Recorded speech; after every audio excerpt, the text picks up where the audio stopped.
Hi friends, good morning. నేను మీ Tirumala సరోల్ sir. పత్తి పంట పొలంకి అయితే వచ్చిన. మొన్న 5 కేజీలకు ఇచ్చినాము, ఆదివారం రోజు ఇరిచినారు. కానీ కొంచెం మిలిగింది అక్కడ లాస్ట్కి ఒక పావు ఎకరంతా. ఇక్కడ మిలిగిన దానికి రాలేకపోయినారు వాళ్ళు, కేజీల వాళ్ళు. అందుకే అమ్మనే తీస్తుంది నేను నుంచి, ఈ రోజు కూడా తీస్తుంది. నేను ఎందుకు వచ్చినా అంటే ఇప్పుడు సాయంత్రం షాప్ బంద్ చేసి కందక్కిలకి మందు పిచికారీ చేయాలని ఒక లాస్ట్ వీక్ చెప్పాను కదా, అందుకే ఈరోజు పిచికారీ చేద్దామని వచ్చిన. పురుగు వస్తుందనమాట అక్కడక్కడ, అందుకే గమనించిన. మ్యాక్సిమం అయితే ఇప్పుడు ఏం నేను పిచికారీ చేయకుంటే ఈ పత్తి పంట పొలంలో ఉన్న పురుగులు ఆకులంతా రాలిపోయినాయి, మైట్ వచ్చి అంతా ఎండిపోయింది కదా, ఆ పురుగులు ఈ కందికి ఆశిస్తున్నాయి. అందుకే నేను ఇప్పుడు పిచికారీ చేద్దామనేది ఒక్కసారి బెంజెట్ తెచ్చిన, మెథిన్ బెంజెట్. దాంట్లోకి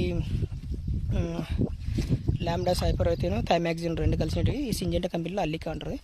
ఇంకా మెథిన్ బెంజెట్ కొంచెం మంచి కంపెనీ తెచ్చుకున్నాను, ఎందుకంటే మామూలు తెస్తే అంత పని చేయదు. 2-3 రోజులకి 250-300 పడుతుంది 100 గ్రాములు.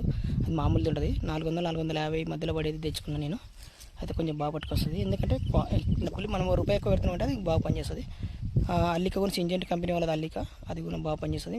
అదే టెక్నికల్స్ బయట వేరే కంపెనీలో ఉంటాయి, కానీ తీసుకొని అవి 2-3 రోజులకి దాని ప్రభావం తగ్గిపోతుంది. ఒకసారి చూడండి సార్ ఈ మందులు. ఇది కొంచెం నేను వాడినా చాలా మంచిగానే పనిచేసింది కాబట్టి ఇది తెచ్చుకున్నాయి. మెథిన్ బెంజెట్, ఇది సింజెంటా కంపెనీ వాళ్ళది అల్లిక. దీనిలో ల్యాండా సైపర్ అయితేను థైమాక్సిన్ ఉంటుంది, టెక్నికల్ బాగా పని.